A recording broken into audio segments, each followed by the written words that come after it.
Feels good to be in the winner's circle for the Miami Heat on their home court in this game. Max, you guys are down 8 going into the fourth. You got one of the best players in the world on his way to a triple-double.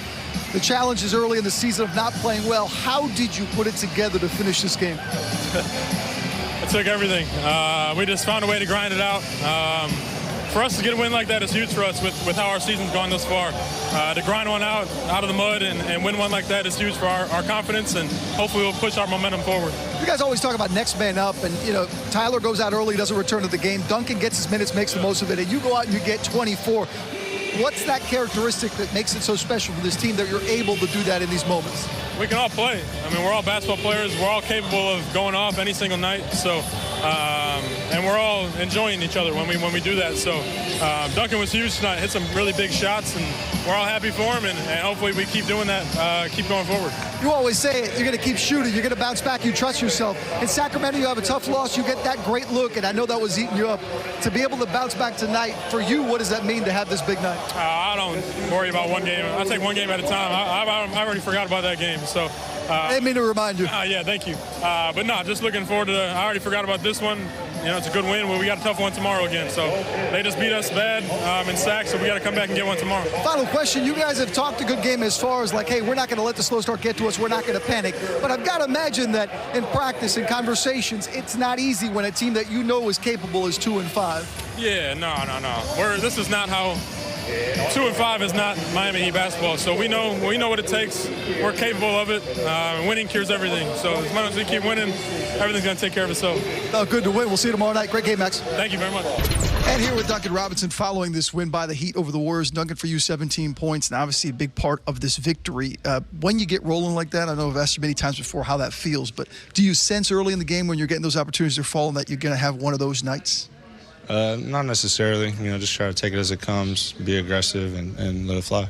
You guys love to let it fly. Tonight, it seemed like the three was more of a game plan, and obviously they're one of the best in the business at it. Going into this game, is it one of those things where you know that when you're playing the Warriors, you kind of got to match that, especially from three, and the opportunities that you get? You know, that's part of it. The other part is, you know, just taking good shots within the offense and, you know, whatever presents itself. So it's something we've been talking about, trying to take more threes. You know, a lot of the best offenses in the league, you know, take quite a few of them. So we got to get those numbers up for sure. I asked Max about this after the game, the next man mentality. You know, Tyler goes down, doesn't come back. You and Max get extended minutes, make the most of it. How much is that part of what this team wants to do, the success of having, hey, every guy takes his role when given the opportunity and succeeding? Yeah, you know, we're a deep team, so, you know, somebody goes down, obviously Tyler does so much for us, so it's not going to be one person. It's going to be by committee, and different guys are going to step up and try to contribute. These last few days, I know you guys don't panic with a 2-5 start, but I got to think it's eating you away a little bit as you know that you're not playing the style as a team you want to play. How did you guys kind of get back in that rhythm tonight? If there's one thing you can point to and say, okay, that's more our style of game. Just trying to be more connected on both ends, playing for each other. And as far as coming back at it tomorrow, you know, you build off this, you kind of stack them, you feel good winning this, but what does it do facing the team that just a couple nights ago beat you on their home court? Yeah, you know, it's a good opportunity. You know, they just put it on us, so it's a good opportunity to have them here in our building, so we're excited for that. It's good to see you, Duncan. Congrats on the win. Right, cheers. All right, back at it tomorrow night. Duncan Robinson, 17-point strong performance tonight in the Heat win. Oh, yeah. Back-to-back nights. Halloween and this, so it's a back-to-back-to-back. Yeah, right? Well, if you have anything left, was that the type of challenge you made because you got 2 timeouts and you might as well, or was there a deep conviction as soon as you saw that and turned to the bench that you knew you had No, it wasn't a deep conviction, but I trusted Jimmy. Yeah, you've obviously been through this a lot of different times, and you have to earn a level of trust with guys. Jimmy usually doesn't look over to the bench and give me the signal. I always laugh when people are like telling me to challenge something in the first quarter, and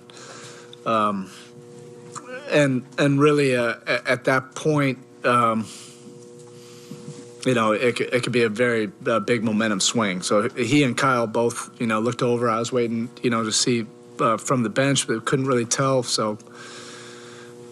Just kind of went on a leap of faith. Unfortunately, it turned out, you know, for us. How big was the bench tonight, just winning those minutes when they were out there? Yeah.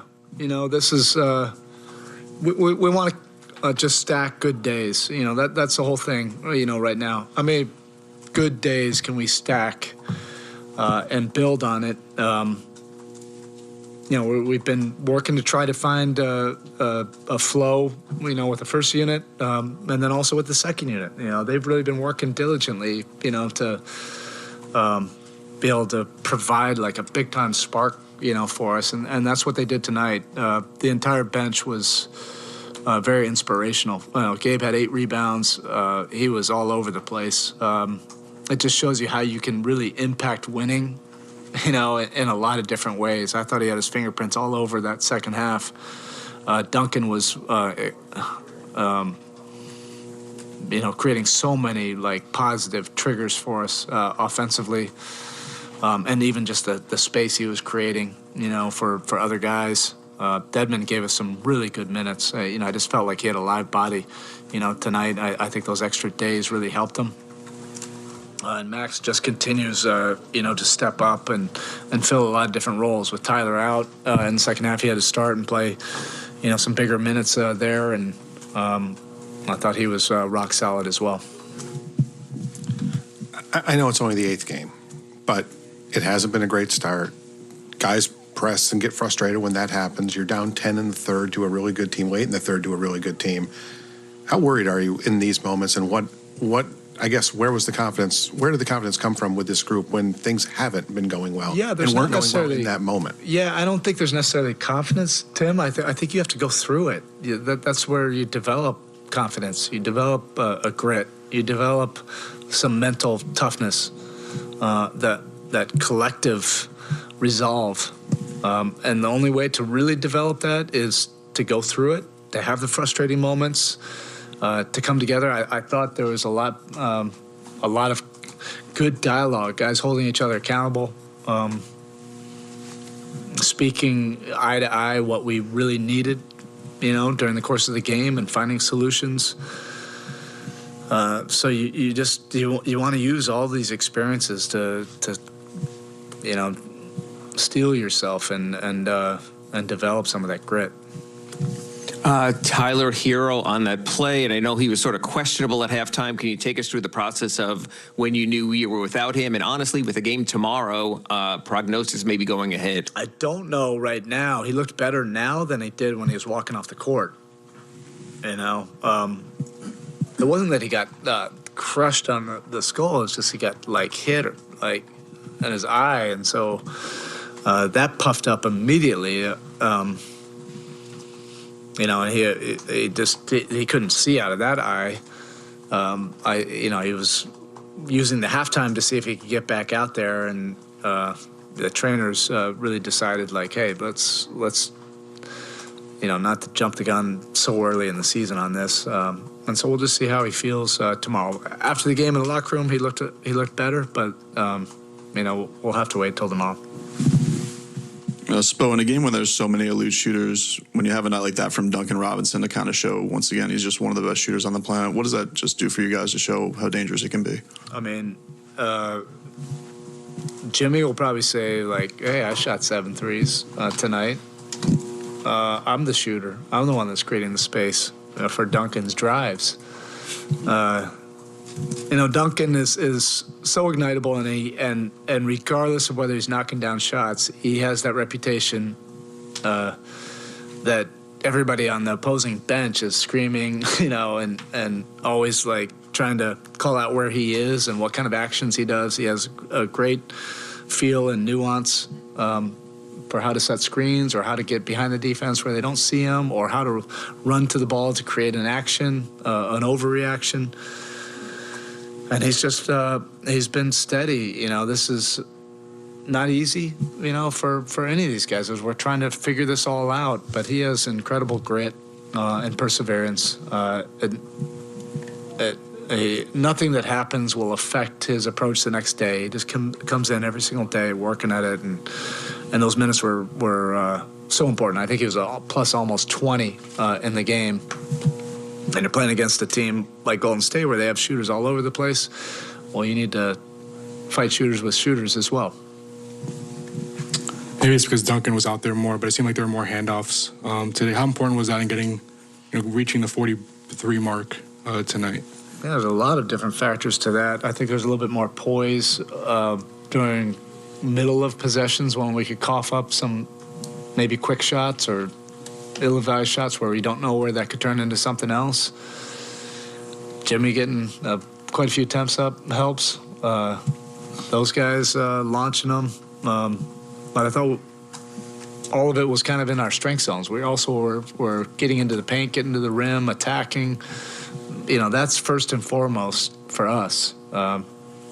It's a symbiotic relationship, but we have to be assertive. We have to be aggressive, getting into the paint first. But all those guys were ready. We had some really good possessions in that second half where there was extra ball movement, driving kicks, and finding the good to great shot. Jimmy, on the two decisive plays, were those necessarily calls for Jimmy, or was that just sort of Jimmy being Jimmy, get the ball? Yeah, the other actions we were trying to get, some kind of trigger, with him and a screen with Duncan at first, and then it was with Gabe, to see if we could shake him free on a mismatch. And then, that last one, that's just Jimmy creating something out of nothing. That's basically everybody just giving him space. We got a pick and roll, and he got to his spot and just elevated and hit a big-time clutch, jumper. It's one thing to be up 5 against Golden State. If you're up 3, you're not relaxing at all. Thank you, Coach. Okay, thank you. Just going for a rebound, and I got poked in the eye. It seemed like even afterwards, I can't see as I came off the court. Was it blurry? Was the eye swollen? Or? Yeah, it was just my eye was like black. When I was looking out, I couldn't see anything. And then at halftime, Spurs said you try to see if you can come back. Sort of what did you go through to test the eye? And do you think if this was, I guess people always use the cliche of a playoff game or something like that, you could have been back out there? I mean, I really couldn't see. I couldn't see my eye out of my eye. That's as simple as that. It's better now. It just took some time. Honestly, I probably could have got in. I was sitting here in my locker watching the game. In the fourth quarter, I probably could have played, but I just needed a little bit more time for the learnness and the vision to get back. But I'm good. So for tomorrow, you think? Yeah, as long as I want to play. So as long as I can wake up and see, I'm gonna play. Do you have fashionable goggles? I got a lot of sunglasses, so if they let me wear them in the game, that'd be good. But I should be good. Is it just time that you need for the eye, or is there a treatment or something? I was thinking that I'm probably can't do much for an eye, treatment-wise. I don't know what you would do. They just put eye drops and some little iodine in it to see if there was a scratch, but everything came back good. So what was it like being back here watching them get that big win? What was going through your mind watching? Yeah, no, it was big. I think we were down 8 or 9 going into the fourth. So I just, it was a big quarter for us, and guys stepped up and made some big plays in the fourth quarter. Eric said you rarely give him the signal on when to challenge. I guess in that moment, how confident were you that it was going to go your way in that call? I mean, I don't know all of the rules. Kyle does. I know I hit the ball first, and then a little bit of hand after the follow through. So, I told Spo, hey, look, man, I think you should challenge it because I did hit the ball first. And then Kyle was like, did you hit the ball first? Yes, I hit the ball first, Kyle. And Kyle was like, oh, I know the rules. It's our ball. So that's how that went down. Jimmy, Coach said, especially on the last one, that was just Jimmy seizing the moment, making something out of nothing, the leaning 15-foot jumper. Sort of take us through, if you could, those 2 plays, your 3-point play, what happened, what you were thinking there, and then the shot that made it a 5-point game, please. A move that I do, both of them. Damn near every day upstairs, one-on-one. Shout out to UD for always being up there and hooping with me. Little side step through. It's something that I do work on, actually, and we got to use it today. Duncan's minutes tonight, obviously he hit a lot of threes, but what did it do for the rest of the offense when he was out there? We look really good offensively whenever we're making shots, so that's what Duncan's done as many years as he's been in the league, along with Max and a lot of other people on our team. So whenever we got those guys spacing the floor, making shots, they off it. It looks incredible.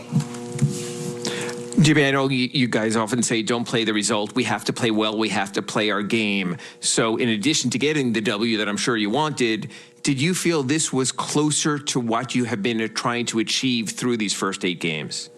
Yes and no. It's always good to win, but we still had some mishaps on the defensive end. I think we took care of the ball decently well. We, played together on both sides, which is what we're going to do, win or loss. But I still think we got a long way to go, but this is a start. Jimmy, even as personnel has changed over the years, why has the zone remained such a potent weapon for you defensively? I think guys are comfortable because you know exactly where your help's going to be in your rotations. You get an opportunity to put your hands on the basketball and get a lot of deflections, get you into the open floor. I mean, not everybody works against zone in practice, so I think that's also a reason why it plays to our advantage. Jimmy, you touched on Max before. Just what are the differences, I guess, in his game than last season in terms of just not just as a shooter, getting paint touches and all that type of stuff? What are the major differences? Max can play. He has one dribble move, which whenever they decide to watch film on him, you're going to cut that out, right? Between the legs, step back, we get it. But he knows, and, he'd be up there running ones, too, so he can get a bucket. He's not just a spot-up shooter. And he guarded extremely well, too. That's the part that we all love about Max. Like we said in the locker room, Max ain't no B-word, and I don't want to get fined, but he's not. So we continually need him to be that. 7 threes tonight for you. I think you took 7 the last time you guys played Golden State. Is that just a function of playing this team and the way the game kind of evolves, or is it more of a number that you'd like to get to every night? I should have made probably about 3 more of them, honestly. I get to pick and choose whenever I shoot threes. Sometimes I feel like it, sometimes I don't. That's the perks of when people don't guard you at the three-point line. I highly doubt I'll go 2 for 7 again, but maybe I should shoot threes. When I shoot 7, we win. About that as the process and doing things the right way and all those kinds of things. But how good does it feel to get the W? And do you think you achieved both of them, that you did things the right way, the better way than maybe at 2 and 5, and that's why this is the result? I feel like we did a better job of competing on both ends. Getting the guys, getting them off the three-point line, and enjoying each other's success. I feel like that's the biggest thing that separated the game tonight. What changed in the fourth? They scored 38 in the third, 15 in the fourth. They don't score 15 in the fourth very often, obviously. Was it just as simple as more effort? Was there better execution? They just missed some? Like, what do you think was working defensively? I think it was the 2-3 defense. A lot of people don't run it in the NBA. So, we run it. We've executed it at a high level, and it gives teams problems. That's the biggest thing I can think of. They're one of those teams that they throw it in the post and they start running around and doing all that actions, and that's how they get easy buckets. So, in the 2-3, you can't do that. So I feel like that's why they scored 15. How nice to get more minutes alongside Duncan tonight, and how much of that kind of handoff synergy opened things up for you guys there? Me and Duncan's connection never left. He's been in so many situations in the past 2.5 years. So, I'm just thankful he stayed ready. He got his moment, and as y'all can see, he still got it. Seemed like more than usual your shots came right at the basket as opposed to sort of that 5 to 6 foot range. Was that just like a conservative effort on your part, or just something Golden State was showing you? I think it was the way that was defending us. I got a lot of easy baskets rolling to the rim. They was doubling our shooters, so it just opened up for me to get a couple easy ones. Damn it, Tim. Sorry, Bam. When we were not in there, obviously, right after the game, can you give us a review of Nikola's birthday song to Spo? I mean, he barely knew any English. But I give it a 6.5 out of 10. You know, can't blame him for trying. You guys were talking a lot about transition defense yesterday, and it seemed to be a little bit better tonight. Beyond just getting back, what were the details in transition that got better? We can't run to, our assigned man. In transition, you don't have a man. You just run to the closest person next to you, and we all communicate down the line. And I feel like that's one of the things that, in this game, we did that for the most part. Communicating down the line in transition, getting back, not just running a certain guy or a certain matchup. Whoever's close to you, that's who you take. Bam, they got you pretty good in the rebound battle in Golden State. This game, you got a much better effort. Gabe gave you guys 8 rebounds tonight. What do you think was the difference on the glass in this matchup? I mean, we turn, hit somebody, and rebound. That's the biggest thing. And they miss more shots. But it's good to get this win and just build off of this one. You obviously had a nice chase down block tonight that kind of was being put out there. Is there anything to timing? Like, if you think back to your early career of making a chase down block compared to now, is it just going up and getting it, or is there timing to it and things like that? Definitely timing to it, because I've got a lot of gold 10s. But, it's definitely timing. Any of my teammates know if they're in transition and they see me, just make them Euro, and I'm going to try and block it. All right, we'll take one from Zoom, all the way from Greece. Christos Salatas, go ahead. Congrats on the win, first of all. Speaking about the fourth quarter, is it kind of a winning basketball that you would like to play as the season goes on? And what would you like to maintain about the effort in fourth quarter? How we executed down the stretch. I feel like that's the biggest thing for us. We executed down the stretch and got stops. Thank you very much. Keep up. My dog. Black Lives Matter, people. That's my man.